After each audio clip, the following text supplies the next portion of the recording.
What's up everybody, my name is Brendan and this is BigBearB Creative.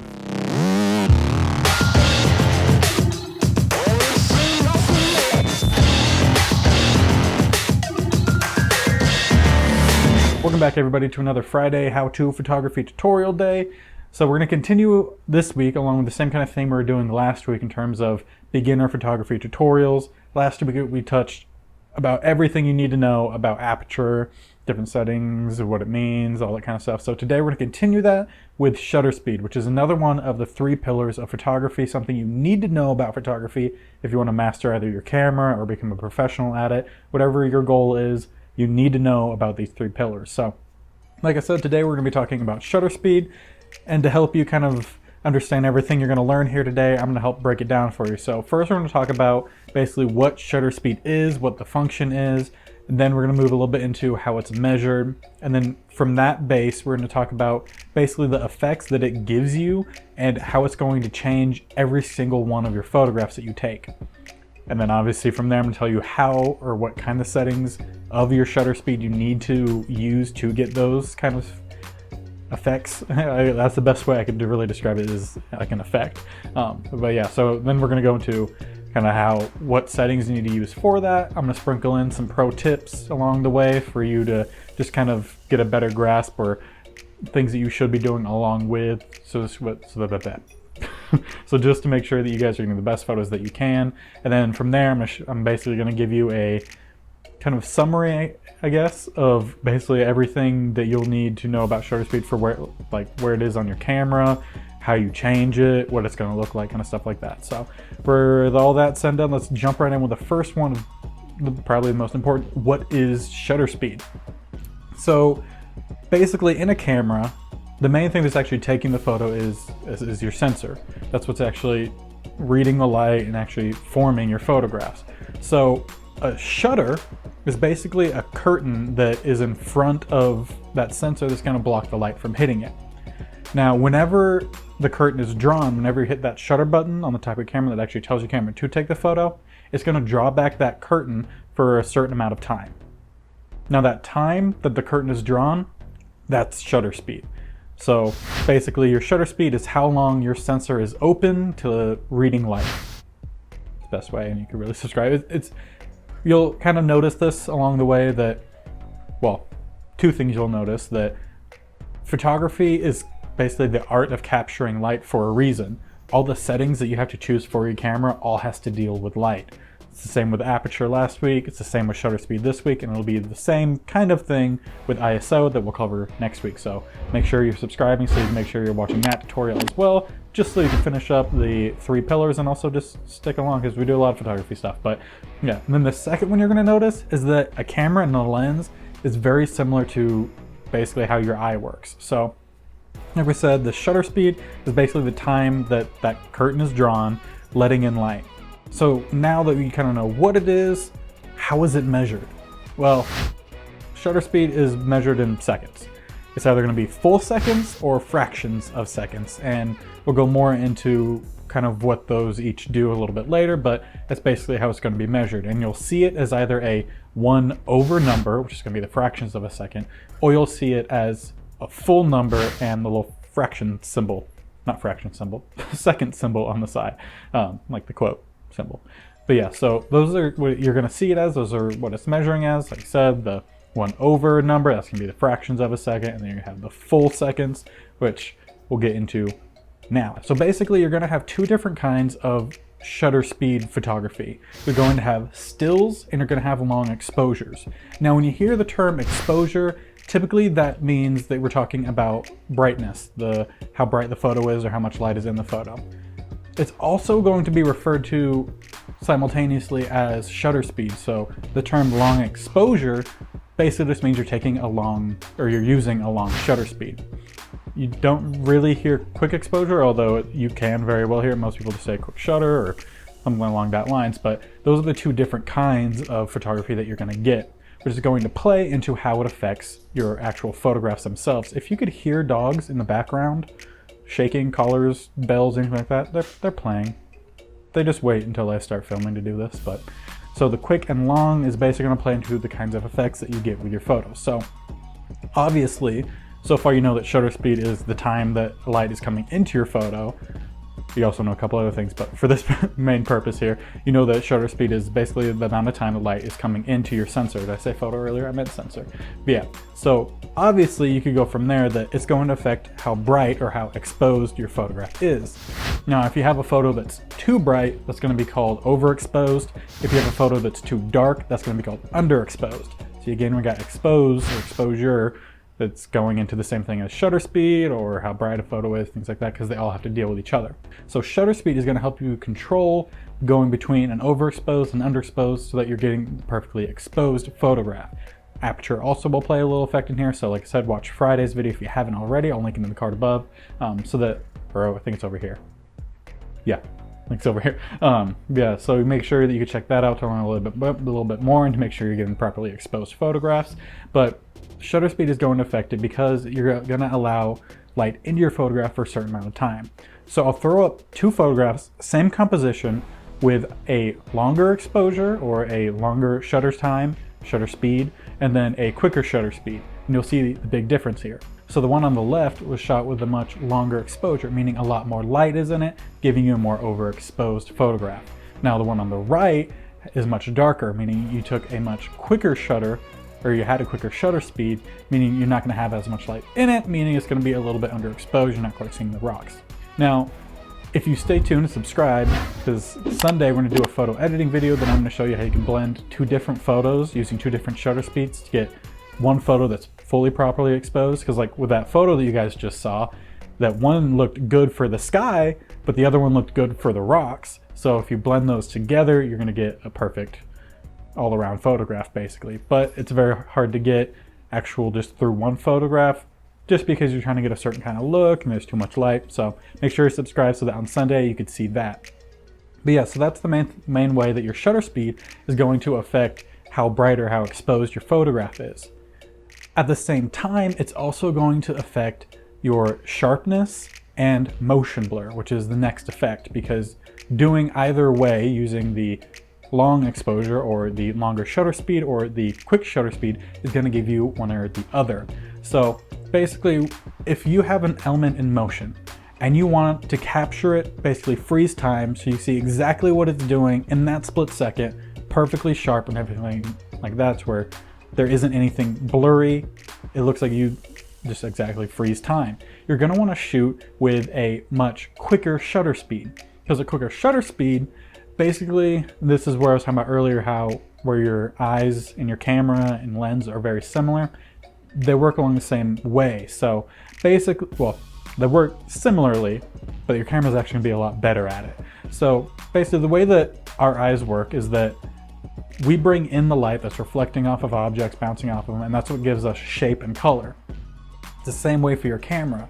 So when the light is bouncing off of something and going into your camera, it's going to give you your photograph.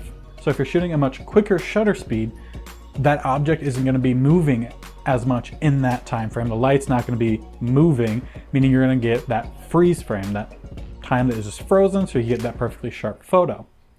Unfortunately, our eyes can't do this, which is it's what makes photography so loved and why people hang it in their homes, and it's a cherished art form, is because of the way that we could capture what it is that we can't see ourselves.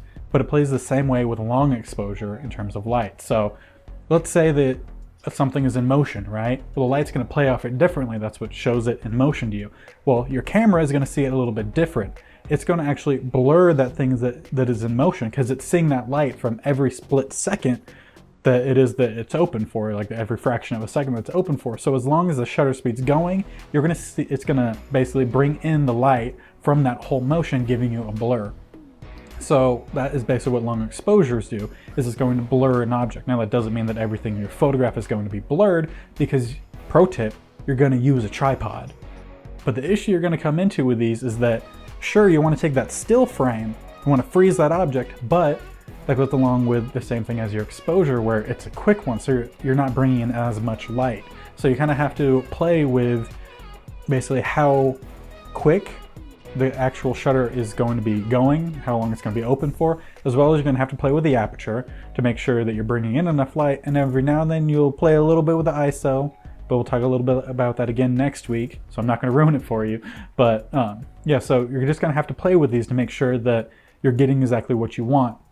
Another pro tip, when you're shooting, always either try to get the perfect exposure, a properly exposed photo. If you can't, for what you're trying to get, have it be slightly underexposed, because you could bring it up in post to actually fix it, and you get a lot more detail out of your photographs if they're just a little bit more in the shadow. Now, they're not going to be able to do that as well in post if they are overexposed, which is why you need to be careful when you're shooting that long exposure, because your exposure can be open for a long time. You're going to be bringing in a lot of light, which is great for that motion you're trying to capture, but it's not going to be great for the light that's coming in. You could get an overexposed photo, which again is why you should watch Sunday's video, because I'm going to show you how you could basically take one of each, a still and a long exposure, and combine them to make the perfect photo for everything you're looking for. So I'm going to throw up on the screen here an example of each, a still frame and a long exposure. I'll tell you the settings that I use and kind of stuff like that, just so that you know kind of what you're going for here with that. So as we can see here, this photo is a freeze frame. You have the splash of the wave that's caught. You see the water droplets alone flying through the air. That can only be captured with a quick shutter speed. For this one in particular, I used 1/1250th of a second, that's very hard to say, of a second, to capture and freeze this action that's happening in space. So let's jump over to this other photo where you can see the water is in motion. You were capturing the motion, the blur of the water. Now this one is actually a blend of exposures or shutter speeds, so that way I could capture the sky properly as well as the motion of the water itself. So for the water motion, I actually captured this at about 1/10 of a second, which will play a little bit into what we're about to talk about. So now that you kind of get the examples here of different effects that you're going to get with the same element, I used water here just to kind of show you exactly the two different sides you could get. Now we're going to talk a little bit about exact numbers or groups of the shutter speeds that you should use to get these kinds of results. So let's start with the still frames, as those tend to be a little bit more difficult to actually capture correctly. Now there's two different ways of thinking about still frames. There's the reciprocal rule, or also known as the shutter speed rule, and then there's also just the kind of go-tos that you would just kind of work around. So I'm going to combine those for you both here so that you know both of them and you could use them simultaneously, or just to kind of give you a better judgment. So if you're trying to shoot a still frame, the reciprocal rule is basically you're going to take whatever your focal length or the millimeter that your lens is. So for this example, we're just going to use a 200 millimeter lens. You're going to take the reciprocal of that, and that's going to be your shutter speed. So 200 millimeter would mean that you're shooting at 1/200th of a second. That's supposed to give you a perfectly sharp photo, but that's really the slowest you can go. You want to go more than that, which goes along with the kind of go-to shutter speeds for more stills, which is going to be around 1/2000th of a second, and even for some up to 1/4000th of a second. Now, of course, like we said earlier, light is a big issue here, because if you're taking a 1/2000th photo but you don't see anything, it's just black, it's because it wasn't open long enough for light to come in. So combining both of these will help you kind of judge where you need to shoot. So if 1/2000th is too dark, work your way down in increments to that 1/200th, for our example of a 200 millimeter, to kind of help you find which spot you need to shoot at. Now again, remember that pro tip from earlier, shoot slightly darker than what it is you want and bring it up in post. That way you're still getting that perfectly sharp photo, because a blurred photo is going to ruin it. It's going to waste the photo, it's just going to be a file in your trash bin. So make sure instead, just shoot a little bit darker, raise it up, and you'll be good to go.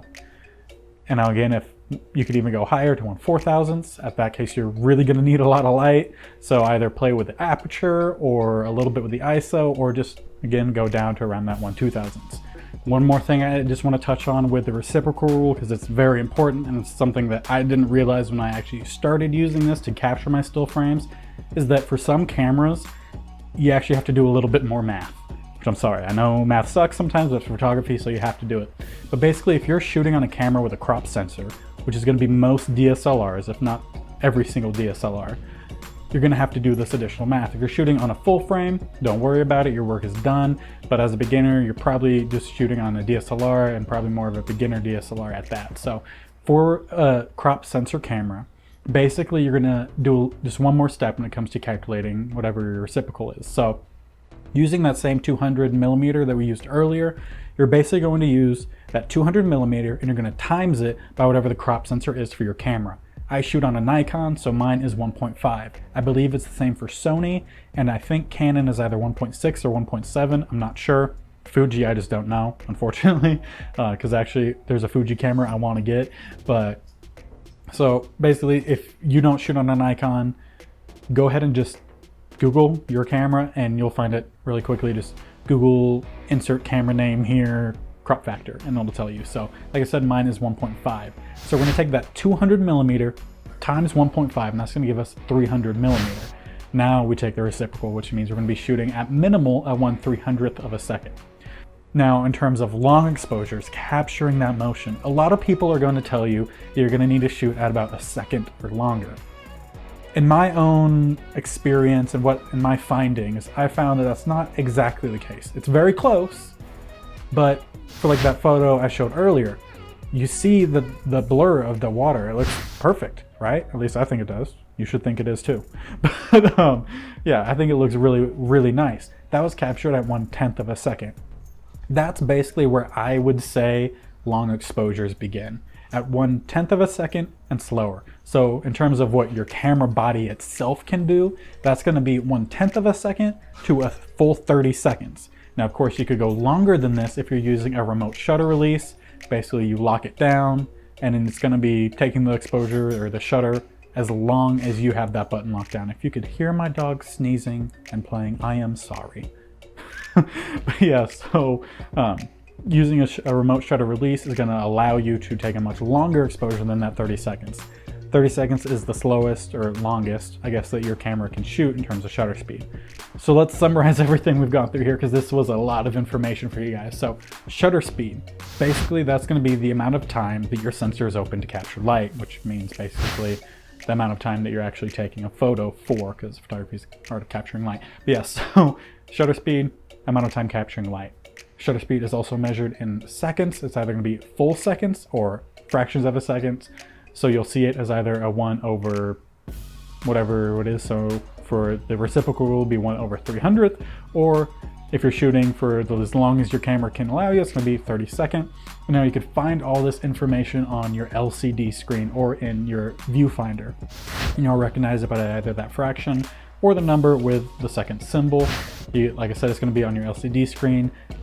It'll either be, if you're on live view, you'll see it at the bottom. If you're looking through the viewfinder and have your information on your actual LCD screen, it'll show up there as well.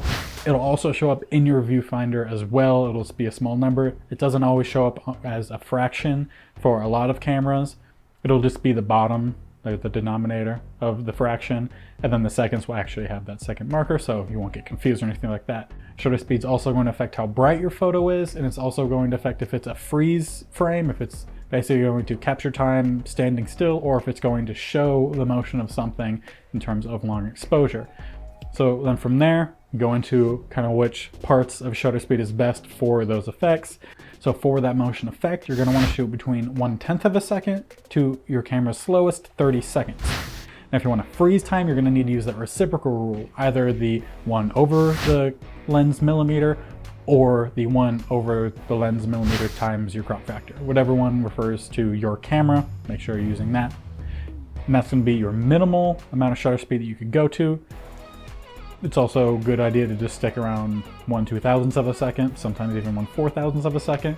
But those are kind of the different ideas for freeze frames, basically, still photography. And as always, make sure you're shooting on a tripod. You're remembering that whole shutter speed reciprocal rule, and you'll basically know anything you need to know about shutter speed. So if you learned anything in this video, please let me know down in the comment section below. If you need anything more explained, you could again ask me down there. You could also reach me on any of my social medias. I'll display them here for you, and you could tag me in photos, and I'd love to talk about them, kind of different effects that I'm seeing from shutter speed or anything like that.